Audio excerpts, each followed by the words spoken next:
Bihar board matric परीक्षा 2026 के लिए इस वीडियो में आपको साइंस यानी कि विज्ञान का वायरल क्वेश्चन पेपर बताऊंगा, वीवीआई ऑब्जेक्टिव बताऊंगा जो कि 100% 2026 में लड़ेगा। जो भी मैट्रिक परीक्षा 2026 का तैयारी कर रहे हैं पूरा रट लीजिएगा, नहीं तो बाद में आप लोग पछताइएगा।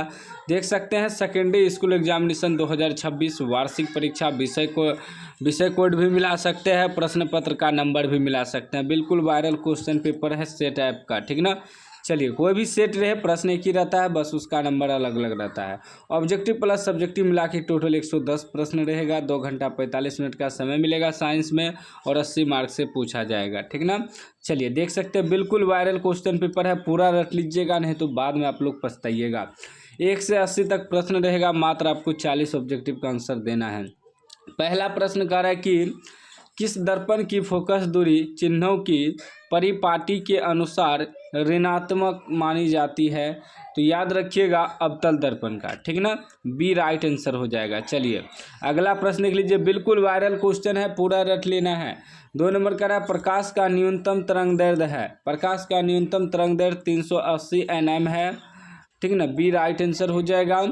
3 नंबर प्रश्न कह रहा है कि यदि कई प्रतिरोध समांतर हो तो उनका समतुल्य प्रतिरोध होगा, तो उनका समतुल्य प्रतिरोध प्रत्येक प्रतिरोध से कम होगा, ठीक ना।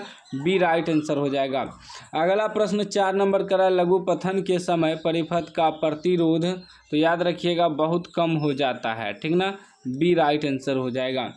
चलिए, अगला प्रश्न देखिए 5 नंबर। 5 नंबर प्रश्न क्या कह रहा है? कह रहा है सौर ऊर्जा को सीधे विद्युत में बदलने वाली युक्ति को कहते हैं। सौर ऊर्जा को सीधे विद्युत में बदलने वाली युक्ति को कहते हैं, तो उसे सौर सेल कहते हैं, ठीक ना। सी राइट आंसर हो जाएगा। 6 नंबर का रहा पवन चक्की से उपयोगी ऊर्जा प्राप्त करने के लिए पवन की न्यूनतम वेग होनी चाहिए, तो न्यूनतम वेग 15 किलोमीटर प्रति घंटा होना चाहिए। बी राइट आंसर हो जाएगा। पूरा रट लीजिएगा, वायरल सब क्वेश्चन है, पूरा रट के जाना है आपको एग्जाम में। 7 नंबर का रहा धातुओं में धारावाहक होते हैं। धातुओं में धारावाहक मुक्त इलेक्ट्रॉन होते हैं। बी राइट आंसर हो जाएगा। चलिए, अगला प्रश्न देखिए 8 नंबर। 8 नंबर प्रश्न कह रहा है कि कौन रंग है जिसको खतरे के सिग्नल में उपयोग किया जाता है? तो सभी को पता होगा लाल रंग जो है खतरे के सिग्नल में उपयोग किया जाता है, क्योंकि इसका तरंग दैर्ध्य सबसे अधिक होता है और यह इसका विचलन कम होता है, ठीक ना। चलिए, अगला प्रश्न देखिए 9 नंबर। 9 नंबर प्रश्न कह रहा है किस वर्ण का तरंग दैर्ध्य सबसे अधिक है? सबसे अधिक तरंग दैर्ध्य जो होता है लाल रंग का होता है। अभी तुरंत बताएं, ए राइट आंसर हो जाएगा। 10 नंबर प्रश्न कह रहा है कि टिंडल प्रभाव प्रकाश की कौन सी परिघटना है? टिंडल प्रभाव जो है वह प्रकाश का परिकिरणन की घटना है, ठीक ना। प्रकाश का परिकिरणन याद रखिएगा, टिंडल प्रभाव। चलिए, अगला प्रश्न देख लीजिए 11 नंबर। 11 नंबर प्रश्न कह रहा है कि निम्न में कौन सा असंतृप्त हाइड्रोकार्बन है? तो याद रखिएगा C2H4 हो जाएगा। सी राइट आंसर हो जाएगा। 12 नंबर प्रश्न कह रहा है कि किसी चालक का प्रतिरोध निर्भर करता है। किसी चालक का प्रतिरोध उपयुक्त सभी पर निर्भर करता है। पहला ऑप्शन हो जाएगा चालक की लंबाई पर भी करता है, चालक के अनुप्रस्थ काट का क्षेत्रफल पर भी करता है, चालक की प्रकृति पर भी करता है। ये तीनों पर करता है, तो इनमें से सभी हो जाएगा। डी ऑप्शन सही हो जाएगा। अगला प्रश्न देखिए 13 नंबर। 13 नंबर प्रश्न कर रहा है कि आमीटर को विद्युत परिपथ में कैसे जोड़ा जाता है? आमीटर को विद्युत परिपथ में श्रेणी क्रम में जोड़ा जाता है, याद रखिएगा, ए राइट आंसर हो जाएगा। 14 नंबर प्रश्न कर रहा है घरेलू वायरिंग में 3 तार होते हैं, विधुमन्य, उदासीन और संपर्कित, मतलब भूमि से जो रहता देता है अर्थ, तो इन तारों का रंग होते हैं। तो इन तारों का जो रंग होता है लाल, काला, हरा होता है, ठीक ना, याद रखिएगा। चलिए, सी राइट आंसर हो जाएगा। 15 नंबर प्रश्न। 15 नंबर का रहा है चुंबक के भीतर चुंबकीय क्षेत्र रेखाओं की दिशा होती है, तो याद रखिएगा दक्षिण ध्रुव से उत्तर ध्रुव की ओर होती है, ठीक ना। बी राइट आंसर हो जाएगा। चलिए, नेक्स्ट प्रश्न देखिए 16 नंबर। बिल्कुल वायरल क्वेश्चन है, पूरा रट लेना है आपको, ठीक ना। चैनल को अभी तक सब्सक्राइब नहीं किया, सब्सक्राइब कर लीजिएगा। 16 नंबर प्रश्न कह रहा है कि जल विद्युत संयंत्र किस ऊर्जा को विद्युत ऊर्जा में रूपांतरित करता है? तो याद रखिएगा स्थितिज ऊर्जा, ठीक ना, डी राइट आंसर हो जाएगा। 17 नंबर प्रश्न का रहा है कि नरोरा नाभिकीय विद्युत संयंत्र किस राज्य में स्थित है? तो याद रखिएगा उत्तर प्रदेश में स्थित है, सी राइट आंसर हो जाएगा।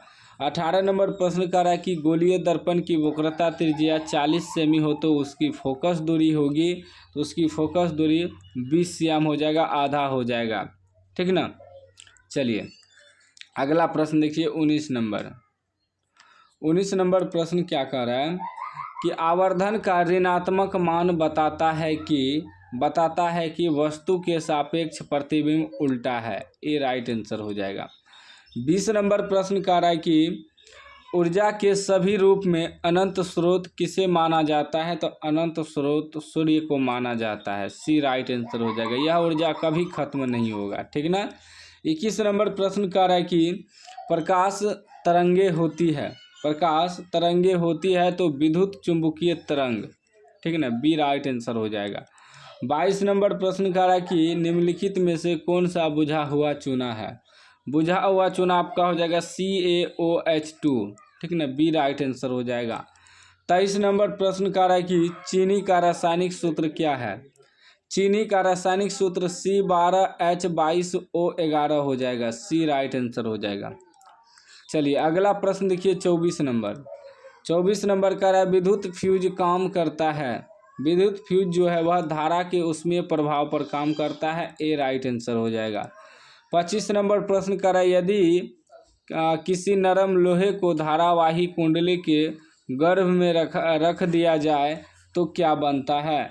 तो याद रखिएगा विद्युत चुंबक बनता है, बी राइट आंसर हो जाएगा। चलिए अगला प्रश्न 26 नंबर। 26 नंबर कह रहा है विभक्त वलय का उपयोग किस उपकरण में किया जाता है? तो याद रखिएगा विद्युत मोटर में किया जाता है, ए राइट आंसर हो जाएगा। 27 नंबर प्रश्न कह रहा है विद्युत ऊर्जा का व्यापारिक मात्रक क्या है? तो याद रखिएगा यूनिट है, ठीक ना, सी राइट आंसर हो जाएगा। 28 नंबर प्रश्न कह रहा है कि अति भारण के समय विद्युत परिपथ में विद्युत धारा का मान बहुत अधिक बढ़ जाता है, ठीक ना, सी राइट आंसर हो जाएगा। चलिए अगला प्रश्न देखिए 29 नंबर। 29 नंबर प्रश्न कह रहा है सौर कुकर के लिए कौन सा दर्पण सर्वाधिक उपयुक्त होता है? सौर कुकर के लिए अवतल दर्पण जो है सर्वाधिक उपयोग होता है, सी राइट आंसर हो जाएगा। 30 नंबर कह रहा है एक माइक्रो एम्पियर कितना है? तो 1 माइक्रो एम्पियर जो है वह 10⁻⁻6 एम्पियर के बराबर होता है, डी राइट आंसर हो जाएगा, ठीक ना। 31 नंबर प्रश्न कह रहा है पानी से भरी बाल्टी की गहराई कम मालूम पड़ने का कारण क्या है? तो याद रखिएगा इसका कारण है इनमें किसी का नहीं, ठीक है ना, डी राइट आंसर हो जाएगा, इसमें ऑप्शन ही नहीं दिया है। चलिए अगला प्रश्न देखिए 32 नंबर। 32 नंबर प्रश्न कह रहा है कि कठोर जल को मृदु बनाने के लिए सोडियम के किस यौगिक का उपयोग किया जाता है? तो याद रखिएगा Na2CO3, बी राइट आंसर हो जाएगा, ठीक ना। चलिए नेक्स्ट प्रश्न 33 नंबर। 33 नंबर प्रश्न कर रहा है कार्बन के 2 अपर रूप के अलावा तीसरे अपर रूप का नाम क्या है? कार्बन के 2 अपर रूप के अलावा तीसरे अपर रूप का नाम है फ्लोरीन कार्बन, ठीक ना। एगो तो हीरा और ग्रेफाइट है ही अपर रूप, लेकिन एक तीसरा भी है फ्लोरीन कार्बन, ठीक ना। उसके बाद देखिए 34 नंबर प्रश्न कर रहा है कि भोजन का पचना किस प्रकार की अभिक्रिया है?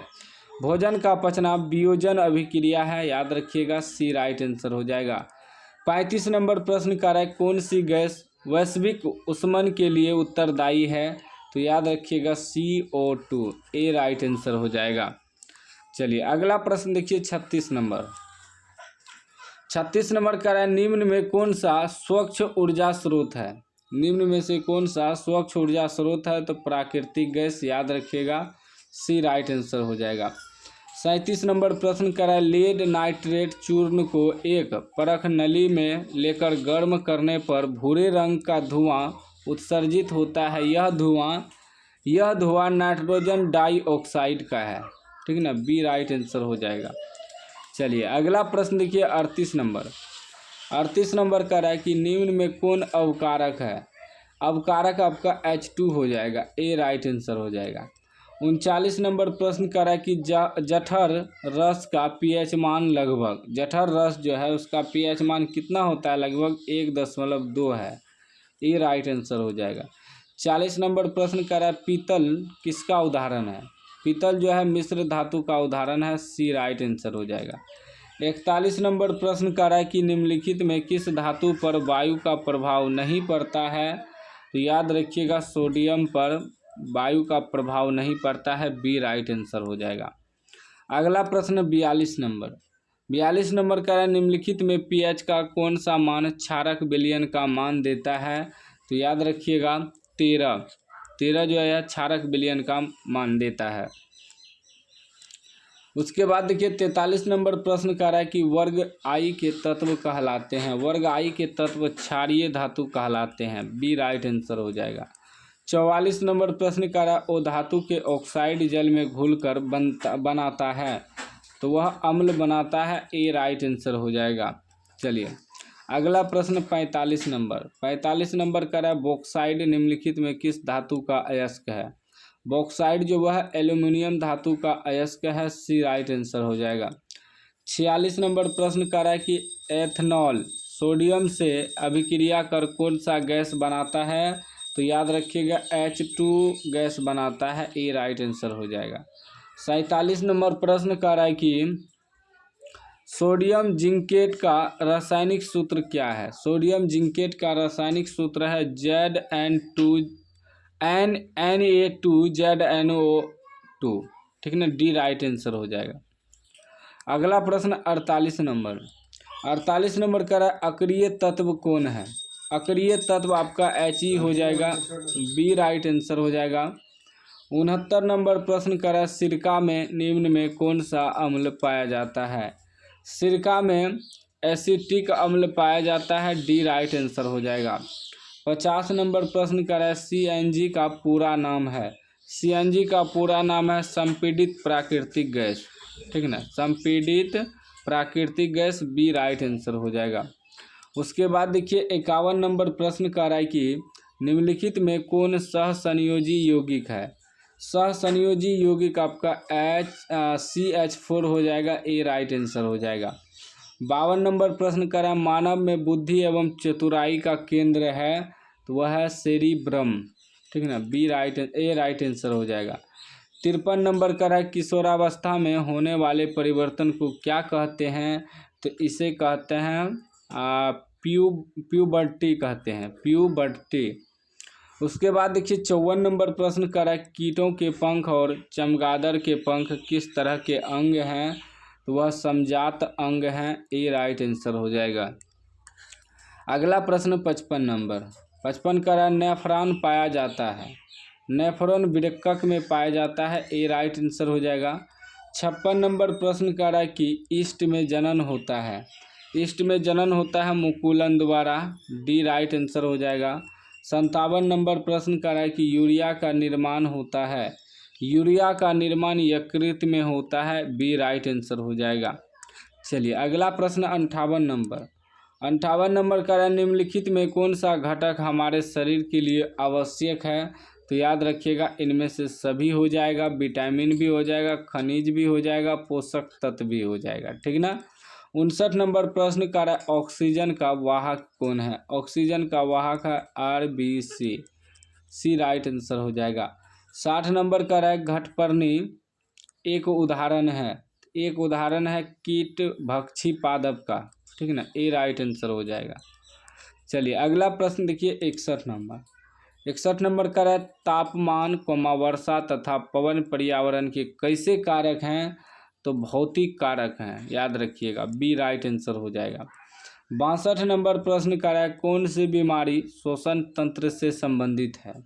तो याद रखिएगा निमोनिया श्वसन तंत्र से संबंधित है, बी राइट आंसर हो जाएगा। 63 नंबर प्रश्न का है कि निम्नलिखित में कौन सा संवहक उत्तक है। तो याद रखिएगा बी सी दोनों हो जाएगा, बी और सी, यानी कि फ्लोएम भी हो जाएगा, जाइलम भी हो जाएगा, ठीक ना। चलिए 64 नंबर प्रश्न कह रहा है कि जैव विविधता का विशिष्ट स्थल है, जैव विविधता का विशिष्ट स्थल है वन। ठीक है ना, डी राइट आंसर हो जाएगा। 65 नंबर प्रश्न कर रहा है पादप हार्मोन साइटोकिनिन सहायक है, तो इसका राइट आंसर हो जाएगा इनमें से सभी, डी राइट आंसर हो जाएगा। चलिए अगला प्रश्न 66 नंबर। 66 नंबर का है मस्तिष्क का कौन सा भाग शरीर की स्थिति तथा संतुलन का अनुरक्षण करता है, तो याद रखिएगा अनुमस्तिष्क, सी राइट आंसर हो जाएगा।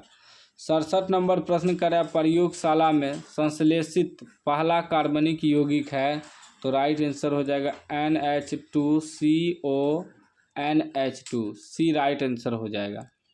चलिए अगला प्रश्न देखिए 68 नंबर। 68 नंबर प्रश्न क्या कह रहा है? 68 नंबर प्रश्न करा प्रकृति में ऑक्सीजन का संतुलन कैसे बना रहता है? प्रकृति में ऑक्सीजन का संतुलन प्रकाश संश्लेषण से बना रहता है, बी राइट आंसर हो जाएगा।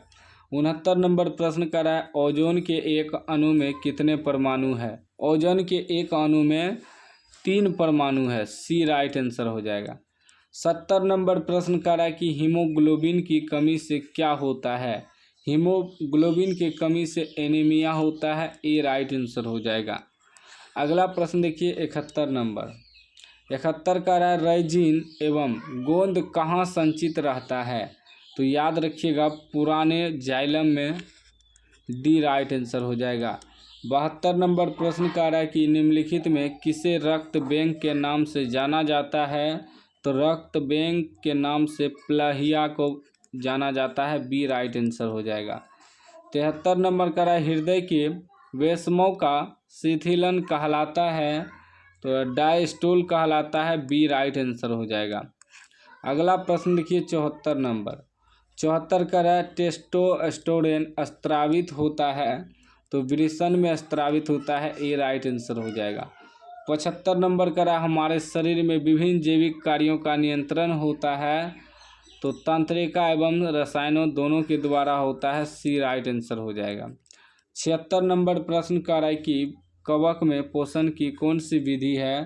तो याद रखिएगा मृतजीवी, सी राइट आंसर हो जाएगा। चलिए अगला प्रश्न देखिए 77 नंबर। 77 का है लसिका का रंग होता है, लसिका का रंग होता है हल्का पीला, ठीक है ना, डी राइट आंसर हो जाएगा। 78 नंबर प्रश्न कर रहा है मेरु रज्जु कहाँ से मिलता है? तो मेरु रज्जु मेडुला से मिलता है, बी राइट आंसर हो जाएगा। 79 नंबर कर रहा है निम्न में से कौन सा अंग संवेदग्राही नहीं है? तो याद रखिएगा मस्तिष्क, यह संवेदग्राही नहीं है।